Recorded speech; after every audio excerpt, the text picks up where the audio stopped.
اعوذ باللہ من الشیطان الرجیم بسم اللہ الرحمن الرحیم السلام علیکم ورحمۃ اللہ وبرکاتہ. Welcome to my YouTube channel AT Ideas and Lifeline.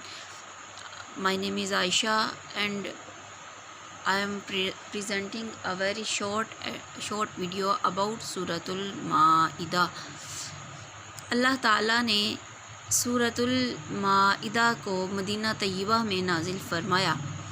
البتہ اس سورہ مبارکہ کی صرف ایک آیت مبارکہ جو آیت نمبر 3 ہے اس سورت کی، اور اس آیت مبارکہ میں دین اسلام کی تکمیل کا اللہ پاک نے ذکر فرمایا ہے. یہ ایک آیت کے علاوہ باقی یہ ساری صورت مدینہ شریف میں نازل ہوئی، جبکہ یہ آیت نمبر 3 اس صورت کی جو ہے یہ حجۃ الوداع کے موقع پر روز عرفہ میں نازل ہوئی، اور سید عالم صلی اللہ علیہ وآلہ وسلم نے خطبہ میں اس آیت مبارکہ کو پڑھا. اب اس آیت مبارکہ کے صرف ایک پہلے حصے سے متعلق ہم تھوڑی سی بات کریں گے. اللہ تعالیٰ ارشاد فرماتا ہے، یا ایھا الذین آمنوا اوفوا بالعقود، اے ایمان والو اپنے قول پورے کرو.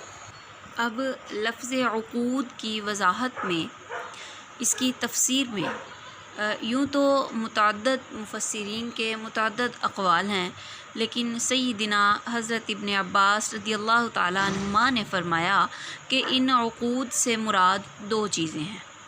نمبر ایک یہ کہ اس سے مراد ہے ایمان، یعنی جب کوئی انسان ایمان لاتا ہے، ایمان بندہ مومن بنتا ہے، اسلام کو قبول کرتا ہے، تو اس وقت پھر جو اسلام اور ایمان کے کلیتاً تقاضے ہیں، تو انسان کو اس آیت مبارکہ میں حکم دیا جا رہا ہے بندہ مومن کو کہ وہ ایمان کے اور اسلام کے ان تقاضوں کو پورا کرے.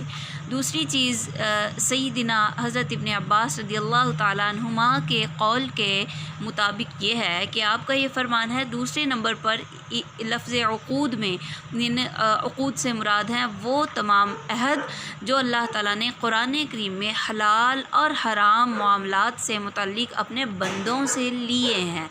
تو ان کو بندہ مومنین کو یہ حکم ہے کہ ان تمام وعدوں کو، ان عقود کو پورا کریں، اور قرآن کریم میں جن چیزوں کو اللہ تعالیٰ نے حلال ارشاد فرمایا انہی کو حلال جانیں، اور جن کو جس طرح حرام قرار دیا ان کو اسی انداز میں حرام سمجھتے ہوئے ان سے کلیتاً اجتناب کریں.